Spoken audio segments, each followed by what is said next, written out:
तो ये कहानी एक बहुत बड़े बिजनेसमैन लड़के की है जिसका नाम मिनक्यू होता है। उसे एक बहुत ही खतरनाक बीमारी थी। उसे इंसानों से एलर्जी होती है। जब भी वो किसी इंसान को हाथ लगाता या छूता, उसके जिस्म पर दाने होने लगते, लाल रंग की जिल्द हो जाती, यहाँ तक कि सांस लेने में भी दिक्कत होती थी। मिनक्यू अपनी इस बीमारी से बहुत तंग था। वो आम इंसान की तरह जिंदगी गुजारना चाहता था। उसे भी अपनी जिंदगी में कोई दोस्त चाहिए थी, उसे शादी करनी थी, मगर अपनी इस बीमारी की वजह से वो हमेशा अकेला रहता। यही वजह थी कि उसने अपने आप को 10 साल से घर में कैद किया हुआ था। मिनक्यू अपना इलाज अपने घर पर ही करवाता था। एक दिन उसका डॉक्टर घर पर आता है और मिनक्यू से कहता है कि वो अपनी इस बीमारी के साथ रहना अब सीख ले, क्योंकि उसकी इस बीमारी का कोई इलाज नहीं था। साथ ही वो उसे हाथ पर बांधने के लिए एक घड़ी देता है जिसमें अलग अलग तरह के रंग थे जो इसकी एलर्जी की हालत को बताएंगे। नीले रंग में एलर्जी नॉर्मल, पीले रंग में हल्का सा अटैक होगा, ऑरेंज में मिनक्यू की वेन्स नसें काम करना बंद कर देंगी और जैसे ही लाल रंग होगा वो कुछ ही देर में मर जाएगा। एक दिन एक साइंटिस्ट मिनक्यू से राब्ता करता है जिसका नाम होंग था। वो बताता है कि उसने अपनी टीम के साथ मिलकर एक रोबोट तैयार किया है जो कि बिल्कुल एक इंसान की तरह काम करेगी। मिनक्यू अगर उसे हाथ भी लगाएगा उसे एलर्जी का अटैक नहीं होगा। साइंटिस्ट होंग उसे इस रोबोट की कीमत $100 बिलियन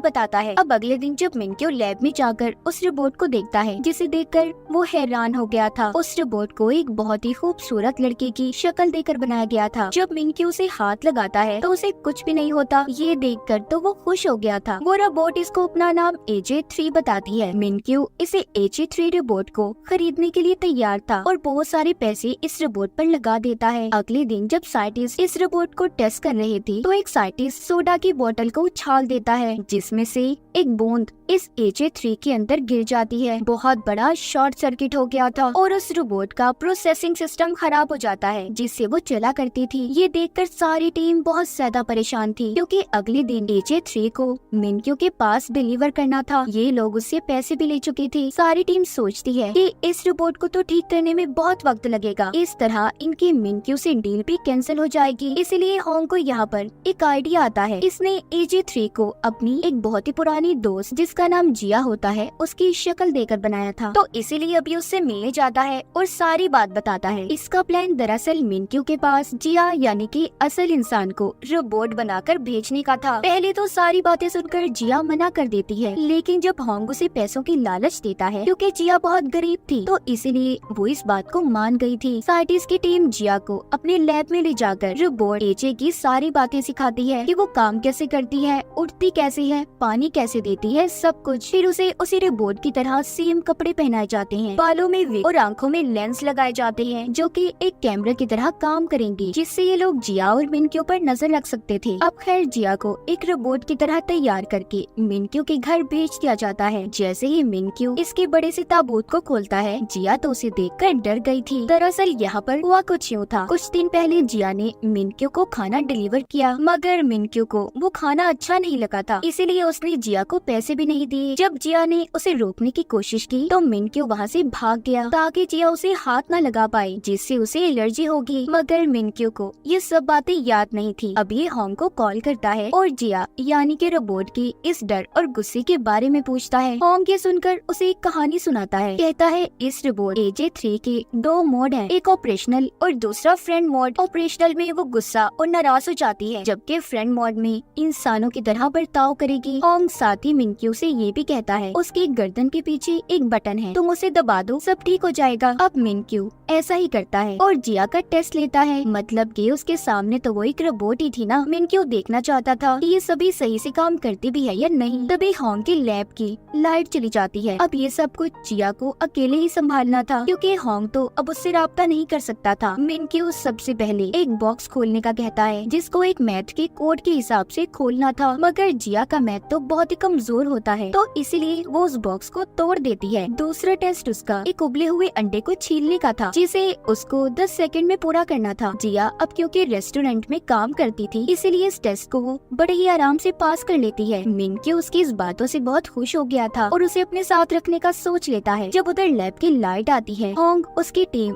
जिया के लेंस से जुड़ जाते हैं। वो देखते हैं कि जिया मिनक्यू पर चिल्ला रही थी क्योंकि वो तो उसकी बैटरी चेक करने के लिए उसकी कमर पर हाथ रखता है। इसीलिए अब मिनक्यू होंग को कॉल करके कहता है तुम मुझे धोखा दे रहे हो, इस रोबोट की तो बैटरी ही खराब है। वो ये सुनकर कहता है देखिए ऐसा कुछ नहीं है और जब भी तुम्हें लगे कि इस रोबोट में कोई प्रॉब्लम है तो तुम इसे मेरे पास ले आना, मैं ठीक कर दूंगा। अगर तुमने उसे हाथ लगाया तो शॉर्ट सर्किट भी हो सकता है। अब इसके बाद मिनक्यू जब अपने किचन में पानी पीने जाता है तो एकदम से उसका सांस बंद हो गया था। जिया भागकर उसके पास आती है और उसकी कमर थपथपाती है, जिससे वो कुछ ही देर में ठीक हो गया था। वो उससे पूछता है कि तुमने मेरी ऑर्डर हुक्म के बगैर ये काम कैसे किया। वो बताती है मेरे अंदर बहुत से फंक्शंस हैं जिनकी मदद से मैं खुद भी काम कर सकती हूँ। यहाँ पर मिनक्यू जिया को जब पहली बार हाथ लगाता है तो हैरानी की बात ये थी उसे कुछ भी नहीं होता, कोई एलर्जी नहीं। हालांकि जिया असल में तो आम इंसान ही थी ना, बस उसकी नजरों में एक रोबोट होने का नाटक कर रही थी। रात को होंग जिया को बैटरी ठीक करने के बहाने लैब में ले आता है, जहाँ पर वो उसे कहता है कि तुम जानती भी हो तुम हम सबको फंसाने वाली थी। अगर मिनक्यू सच्चाई जान जाता तो क्या होता। इस बात पर जिया को गुस्सा आता है। वो समझती है कि उसने अपना काम सही से नहीं किया, इसीलिए वो लैब से चली जाती है। जिसके बाद होंग और उसकी टीम को ये बात पता चलती है कि AJ3 रोबोट को ठीक करने के लिए अफ्रीका में भेज दिया गया है, जहाँ पर उसे 2 हफ्ते और लग सकते हैं। उसी वक्त होंग को मिनक्यू की भी कॉल आती है जो कहता है कि मुझे तुम्हारा बनाया हुआ रोबोट AJ3 बहुत पसंद आया, मैं इसे 1 महीने के लिए लेना चाहता हूँ। होंग को कुछ समझ नहीं आती कि अब वो क्या करेगा, इसीलिए वो जिया को वापस बुलाता है और कहता है कि कुछ दिन और तुम्हें रोबोट बनकर मिनक्यू के सामने रहना होगा। इसके बदले में वो उसे ज्यादा पैसे देने की लालच भी देता है और कहता है कि हर रात तुम्हें चार्ज करने के बहाने हम लैब में ले आएंगे। ये सब बातें सुनकर जिया फिर से रोबोट बनने के लिए तैयार थी। एक दिन जिया बाथरूम में जाती है, बाथरूम को मिनक्यू के महंगे परफ्यूम से साफ कर रही थी। तभी उधर मिनक्यू आ जाता है और उसे इस तरह देखकर कहता है कि रोबोट तो पानी के पास नहीं जा सकते, तो तुम ये सब कैसे कर रही हो। जिया रोबोट की तरह उसे जवाब देती है कि मैं एडवांस रोबोट हूँ जो हर काम कर सकती हूँ। तभी मिनक्यू जब मुड़ने लगता है तो वो जिया के मुंह पर आते पसीने को नोटिस करता है। ये देखने जब वो दोबारा पीछे मुड़ता है तो तभी उसका पाँव साबुन के ऊपर आ गया था, जिससे वो फिसल जाता है और उसकी कमर में चोट लग गई थी। इस तरह एक दिन जिया सफाई करते हुए मिनक्यू के ताश के पत्तों का बना हुआ घर खराब कर देती है, जिसको बनाने में उसे 10 साल लगे थे। ये देखकर मिनक्यू को गुस्सा आ जाता है। तभी जिया कहती है मेरी बैटरी 5% रह गई है और खुद ही बंद होने का नाटक करती है। मिनक्यू होंग को अपने घर पर बुलाकर पूछता है कि आखिर तुम्हारे रोबोट में क्या मसला है, उसकी गलतियों की वजह से मेरे नुकसान हो रहे हैं। होंग कहता है मुझे थोड़ा टाइम दे, मैं इसे ठीक कर दूंगा। एक दिन मिनक्यू के खास मेहमान ने घर पर आना था तो इसलिए वो जिया को बाहर निकलने से मना करता है। दरअसल ये उसका खास मेहमान एक लड़की थी जिसे मिनक्यू बहुत पसंद करता था। अब वो लड़की जब उसके घर आती है और मिनक्यू से मिलते हुए उसके कंधे पर हाथ लगाती है, उसको एलर्जी होने लगी थी। वो लड़की मिनक्यू की इस बीमारी के बारे में नहीं जानती थी, तो इसीलिए वो एक मीटिंग का बहाना बनाकर वहाँ से भागकर घर के अंदर आ जाता है और उस कमरे तक पहुँचने की कोशिश करता है जहाँ पर उसकी एलर्जी के इंजेक्शन थे, मगर कमजोर होने की वजह से इंजेक्शन को नहीं लगा पाता। तभी ये देखकर उधर जिया आती है। मिनक्यू जमीन पर बेहोश पड़ा था। यही से कहानी हमें उस वक्त की दिखाई जाती है जब मिनक्यू को ये बीमारी नहीं थी, उसके लिए सब कुछ नॉर्मल था। मिनक्यू ने जब ताश के पत्तों का पहला घर बनाया तो बहुत खुश हुआ। एक दिन छोटे मिनक्यू की बर्थडे पार्टी थी, बहुत से लोग जमा होते हैं, सभी बहुत खुश थे। जब पार्टी से मिनक्यू अपने मॉम डैड के साथ घर जा रहा था तो उसका गुब्बारा उसकी डैड की आंखों के सामने आ गया, जिससे उन्हें सामने से आने वाला ट्रक नजर नहीं आया और उनकी गाड़ी का एक्सीडेंट हो गया, जिसमें मिनक्यू के मॉम डैड मारे गए। उनके फ्यूनरल पर बहुत से लोग जमा थे। सभी मिनक्यू का बड़ा बनने की कोशिश में लगे थे। दरअसल उन्हें मिनक्यू से कोई मतलब नहीं था, वो सब तो इसके डैड की जायदाद के पीछे पड़े थे। तभी एक दिन मिनक्यू को एक लिखा हुआ नोटिस मिलता है जो कि मैडम एक्स का था, जिनके बारे में हमें आगे जाकर पता चलेगा, जिसमें लिखा था कि बच्चे तुमने किसी भी पेपर्स पर साइन नहीं करने।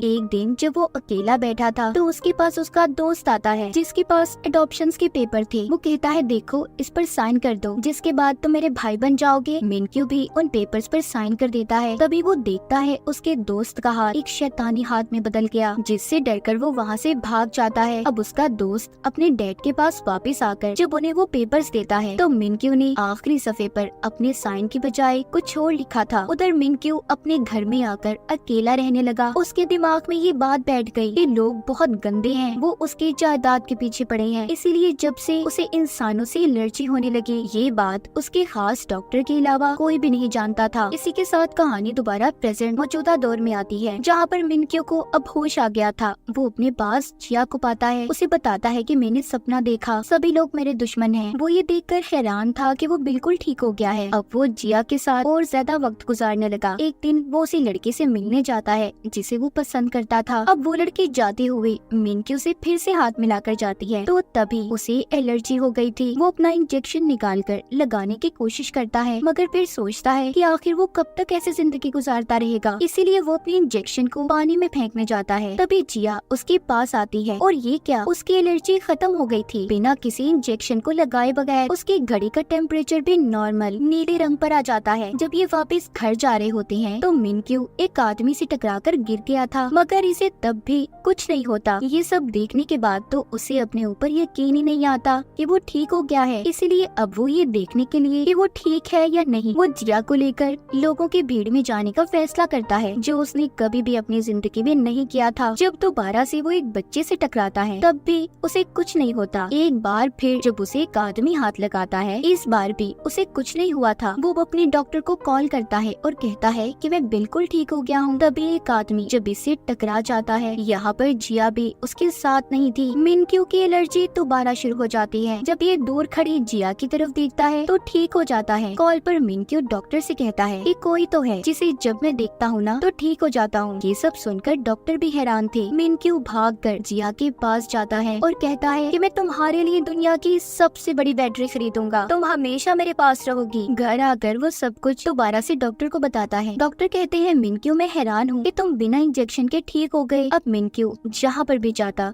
जिया को अपने साथ साथ रखता। उसकी नजर में तो अब भी वो सिर्फ एक रोबोट थी। उधर लैब में दिखाया जाता है असल AJ3 रोबोट ठीक हो गई है, मगर उसे ठीक से काम करने में कुछ वक्त अभी और लगने वाला था। जब जिया को ये बात पता चलती है कि AJ3 रोबोट ठीक हो गई है तो उदास हो जाती है, क्योंकि अब इसे भी मिनक्यू के साथ रहने की आदत हो गई थी। एक दिन मिनक्यू जिया को होटल में लेकर जाता है, जहाँ पर वो लड़की अपने डैड के साथ आई हुई थी जिसे मिनक्यू पसंद करता था। वो जिया को ले जाकर एक अलग टेबल पर बिठा देता है। ये बात जिया को बहुत बुरी लगती है। जब मिनक्यू वापस आता है तो वो उसे ठीक से बात नहीं करती। अब मिनक्यू भी जान गया था कि वो तभी महफूज है जब AJ3 रोबोट यानी कि जिया उसके साथ होगी। एक दिन जब वो गैस स्टेशन पर रुकता है तो क्रेडिट कार्ड लेते हुए उसका हाथ वहाँ के वर्कर के हाथ से लग जाता है। थोड़ा आगे जाने पर जब वो इस बात को नोटिस करता है कि उसे किसी ने हाथ लगाया तब भी उसे कुछ नहीं हुआ। ये सारी बातें जब वो अपने डॉक्टर को बताता है तो वो कहते हैं देखो अब तुम ठीक हो गए हो तो उस रोबोट को भेज दो ना जिसे तुमने अपने घर में रखा है। मतलब जिया की बात हो रही थी यहाँ पर, मगर दिल ही दिल में तो मिनक्यू को जिया से प्यार हो गया था। अब वो होंग के पास जाता है और उसे अपने दिल की बात बताता है। ये बात सुनकर वो कहता है कि तुम एक रोबोट की बात कर रहे हो जिसे पहले से डिजाइन किया गया था। मिनक्यू कहता है फिर मैं क्या करूँ, मैं पागल हो रहा हूँ, कैसे भुलाऊं मैं उसकी यादों को। वो कहता है एक रास्ता है, मैं उस रोबोट की सारी यादों को डिलीट कर दूंगा जिससे वो सब कुछ भूल जाएगी और तुम भी कहीं और चले जाना। अब आखिरी बार जिया को AJ3 रोबोट बनाकर मिनक्यू के पास भेजा जाता है। दोनों एक दूसरे को देखते हैं। बाहर बहुत ज्यादा बर्फबारी हो रही थी। आखिरी बार ये दोनों बाहर घूमने जाते हैं, फिर वापस से घर आ गए थे। मिनक्यू जिया का शुक्रिया करता है कि उसने उसे ठीक कर दिया। फिर वो अपने गले से अपनी मॉम का दिया हुआ लॉकेट उतार कर पहना देता है। फिर उसके गले लगकर रीसेट का बटन दबाकर बहुत रोता है। उधर AJ3 रोबोट को भी ये बात पता चल गई थी कि मिनक्यू का फोल्डर डिलीट हो गया है। दोनों रात को एक दूसरे को याद करके बहुत रोते हैं। जिया इतना रोती है कि बीमार हो गई थी। अगली सुबह दोनों अपनी जिंदगी की नई शुरुआत करते हैं। जिया अपनी नानी के घर जाने के लिए तैयार थी।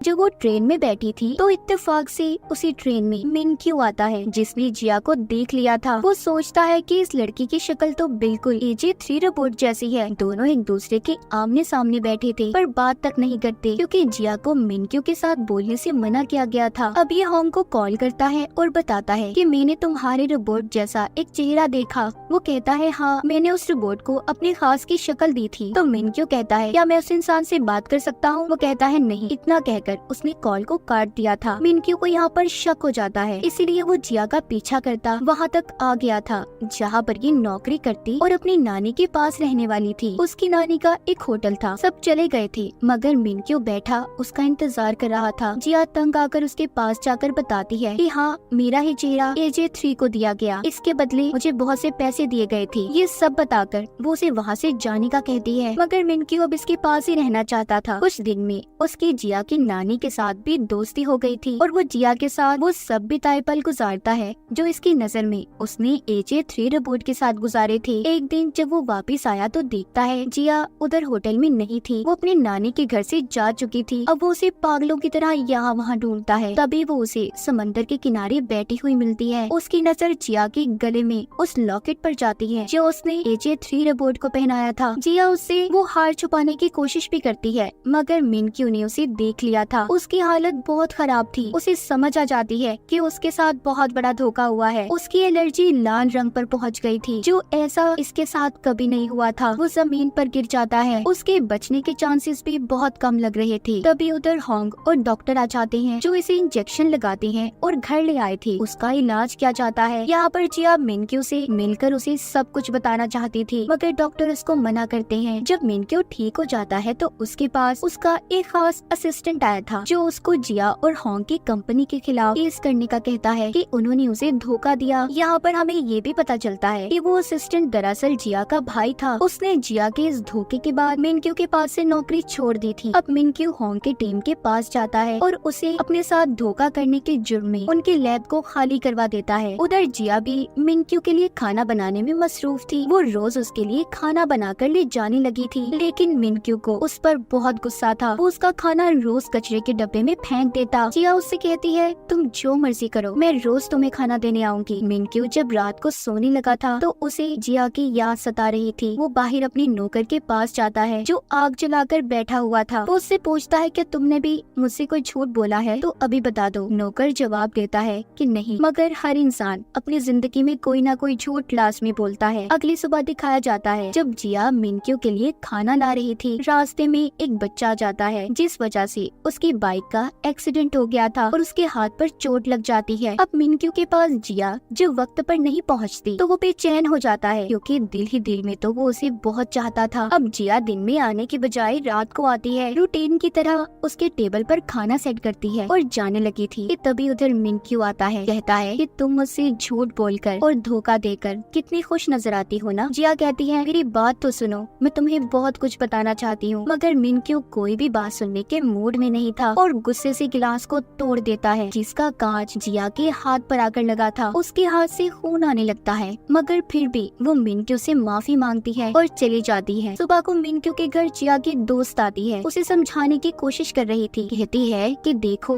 अपनी जिद छोड़ दो, नहीं तो अपनी यादों में ही कैद होकर अकेले रह जाओगे। जिया होंग की टीम के साथ ऑस्ट्रेलिया जाने वाली है, उसे रोक लो। मिनक्यू जिया के दोस्त के सामने तो नॉर्मल होने का नाटक करता है मगर मन ही मन में वो परेशान हो रहा था। सुबह होते ही जब वो उस जगह पर जाता है जहाँ पर जिया रुकी हुई थी तो वहाँ पर वो होंग की टीम के लोगों को देखता है मगर वो अपनी गाड़ी लेकर वहाँ से चला गया था और वापस अपने घर आ जाता है जहाँ पर आकर वो टीवी में खबर सुनता है। उसे पता चलता है कि आज 70 सितारे आसमान पर टूटे नजर आएंगे। जब वो अपनी छतरी बदलने जाता है तो उसे जिया की छतरी मिलती है जिसे देखकर वो दोबारा से अपनी और जिया की प्यार भरी यादों में गुम हो जाता है। उधर AJ3 रोबोट भी सही से काम करने लग गई थी। मिनक्यू ने भी अब जिया से मिलने का फैसला कर लिया था क्योंकि वो जान चुका था कि वो उसके बगैर नहीं रह सकता। वो एक चट्टान पर जिया से मिलने जाता है जहाँ पर जिया उसे बताती है मैंने रोबोट बनने का नाटक किया, तुम एक रोबोट के साथ नहीं बल्कि एक इंसान के साथ अपना वक्त गुजार रहे थे। तभी मिनक्यू को AJ3 यानी कि जिया के साथ बिताए हुए पल याद आते हैं। वो कहता है और सच सच बताओ जिया, तुमने मेरे से और कितने झूठ बोले हैं। मैं कितना पागल बेवकूफ इंसान था ना कि असल इंसान और रोबोट में फर्क ही नहीं कर सका। जिया कहती है नहीं, मैंने तुमसे इसके अलावा कोई और झूठ नहीं बोला। तुम्हारे साथ तो वक्त गुजारना मुझे अच्छा लगता था। इस बात पर वो उसे अपने पास बैठने का बोलता है और कहता है अब जो भी बात तुम्हारे दिल में है ना सब बता दो मुझे। वो कहती है मैंने तुम्हारे साथ जितने भी पल बिताए मुझे सब याद है। मैं तुम्हें कभी खोना नहीं चाहती थी और मैंने कई बार कोशिश की कि तुम्हें सच बता दूं, सिर्फ इस वजह से रुक गई कि कहीं तुम्हारी एलर्जी दोबारा से ना हो जाए, क्योंकि ये सब कुछ तभी खत्म हुआ जब तुमने पुरानी यादों को अपने दिमाग से निकाल दिया। ये सुनकर मिनक्यू जिया को अपने पास करता है, मगर फिर उसे याद आ जाता है कि उसे तो एलर्जी है। वो जिया से कहता है, हमारा साथ यही तक था, तुम अपने रास्ते और अब मैं अपने रास्ते। मैं दूर चला जाऊंगा सबसे, जहाँ पर इंसान मेरे करीब ना आए, और पहले की तरह जिंदगी गुजारने लगूंगा। ये सुनकर जिया उसे रोक लेती है और बहुत रोती है। कहती है, प्लीज नहीं जाओ, मैंने तुमसे बहुत प्यार किया है, तुम ही वो इंसान हो जिसका मुझे मेरी जिंदगी में इंतजार था। ये सुनकर मिनक्यू जिया को गले लगा लेता है। आसमान पर बहुत से तारे टूटते हुए नजर आते हैं। सुबह दोनों लंबी ड्राइव पर जाते हैं। जब कैफे से मिनक्यू कॉफी लेता है तो देखता है उसकी घड़ी में फिर से एलर्जी का साइन शुरू होने लगा है। लेकिन जब मिनक्यू जिया को गाड़ी में सोता हुआ देखता है, उसकी एलर्जी नॉर्मल हो जाती है। फिर वो उसे घर छोड़कर जल्दी मिलने का कहता है, जिसके बाद घर आकर वो अपने डॉक्टर को कॉल करता है। डॉक्टर मिनक्यू से कहते हैं, तुम्हारी बीमारी का कोई भी मुकम्मल इलाज नहीं है, ये बीमारी कभी भी आ सकती है और कभी भी जा सकती है। अगले सीन में दिखाया जाता है एक अमीर आदमी जिसका नाम मार्टिन होता है AJ3 रोबोट को होंग से खरीदने आता है, जो अब ठीक हो गई थी। वो कहता है, इस रोबोट को मैं एक खतरनाक हथियार के तौर पर इस्तेमाल करूंगा। वो उसे होंग की टीम से ले जाता है। ये रोबोट दरअसल होंग की टीम को मार्टिन ने ही बनाने का बोला था। अब जब मिनक्यू आता है और AJ3 के बारे में पूछता है तो होंग उसे बताता है कि उसे तो मार्टिन ले जा चुका है, जो कि खतरनाक मुजरिम है। उधर मार्टिन AJ3 को एक बड़े से ताबूत में ले जाने के लिए तैयार था। जब वो उस ताबूत को खोलता है तो उसमें रोबोट नहीं थी। दूसरी तरफ वो AJ रोबोट को हम शहर में घूमता हुआ देखते हैं, जिसके पास ना ही कोई यादें थी और ना ही उसे अपने बारे में कुछ पता था। अब मिनक्यू भी अपने घर वापस आ गया था, जहाँ पर उसे छोटा सा क्यूट रोबोट हाय करता है। वो देखता है उसके किचन में जिया और होंग की टीम मिलकर खाना बना रही है। जिया उसे अपने जाने का बताती है, जो सुनकर मिनक्यू उदास हो गया था और बहाने लगाने लगता है। कहता है कि आज मौसम बहुत खराब है, उन्हें यहीं पर रुक जाना चाहिए। उधर बाहर हम AJ3 रोबोट को देखते हैं, जो अपने अंदर सेव वीडियोस को देख रही थी। एक मार्टिन की वीडियो जिसमें वो कहता है कि वो उसे एक खतरनाक हथियार के तौर पर इस्तेमाल करेगा, जबकि दूसरी वीडियो वो होंग की टीम की देखती है, जिसमें सब कहते हैं, तुम एक फ्रेंडली रोबोट हो, इंसानों की दोस्त बनोगी। अब यहाँ पर AJ3 मार्टिन की वीडियो को अपने अंदर से डिलीट करके होंग की टीम की वीडियो को रख लेती है, यानी कि उसने अपने दिमाग में इंसानों से दोस्ती बिठा ली थी। अगले सीन में हम मिनक्यू को मैडम मैक्स से मिलते हुए देखते हैं। ये वही लेडी थी जिन्होंने बचपन में मिनक्यू को नोट लिखा था कि किसी पेपर पर साइन मत करना। ये हर वक्त उसकी मदद किया करती थी। अब ये से बताती है, मार्टिन एक बहुत ही खतरनाक आदमी है, अगर हमने उसे पकड़वा दिया तो बहुत से लोगों का भला हो सकता है। उसके खिलाफ सबूत एक आदमी के पास है। जिसके बाद मिनक्यू उस आदमी से मिलने जाता है और इसे सबूत देने का कहता है,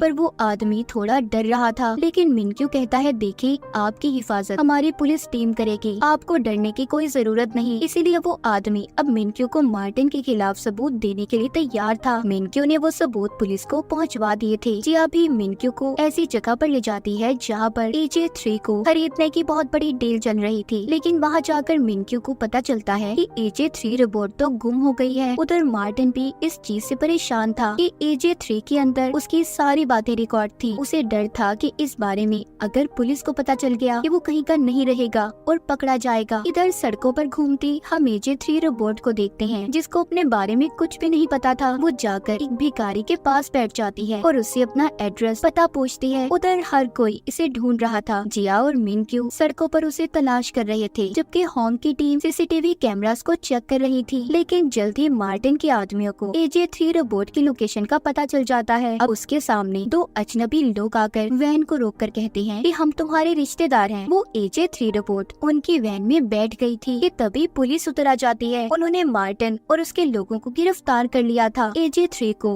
होंग की टीम अपने लैब में वापस ले आती है। तभी बहुत खुश थी कि उन्होंने रोबोट को ढूंढ लिया और गलत हाथों में जाने से बचा लिया। जिया और मिनक्यू घर वापस आकर बहुत खुश थे। होंग की टीम और सब मिलकर बैठकर खाना खाते हैं, जहाँ पर बैठे ये AJ3 रोबोट की वीडियोस देख रहे थे। जब वो बाहर इंसानों से मिली, AJ3 ने बहुत अच्छा काम किया था। होंग इन्हें बताता है कि मैं इसका चेहरा बदलने वाला हूँ। उस रात सब मिलकर आखिरी बार उसे अलविदा बोलते हैं। अब मिनक्यू भी मीडिया के सामने अपने बारे में सब बता देता है कि उसे इंसानों से एलर्जी है, लेकिन वक्त के साथ साथ सब ठीक हो रहा है। वो उन सबका शुक्रिया अदा करता है जिनकी वजह से वो ठीक हुआ था। जिया और होंग की टीम वो ये भी बताता है कि वो एक AI रोबोट पर बहुत से पैसे खर्च करने वाला है। इतना बताते ही उसकी मार्केट के शेयर इंजीनियर्स आसमानों से बातें करने लगे। अपनी जिंदगी के सही फैसले लेकर वो बहुत खुश और इत्मीनान नजर आ रहा था। वो जिया को कॉल करता है और रात को खाने पर मिलने का कहता है। अब वो जिया को बताता है कि तुम्हारा भाई अब भी मेरे पास नौकरी नहीं करना चाहता, वो इस्तीफा देने को तैयार है। जिया अब अपने भाई से मिलती है और उसकी बीवी के सामने बात करती है, जिस पर उसकी बीवी उसे नौकरी छोड़ने से मना करती है। अगली सुबह जिया का भाई मिनक्यू के पास जाकर माफी मांगता है और अपना इस्तीफा भी उसने वापस ले लिया था। इसके बाद कहानी कुछ वक्त बाद की दिखाई जाती है। होंग अब एक नया AI रोबोट लॉन्च करने वाला था। उधर जिया का भाई भी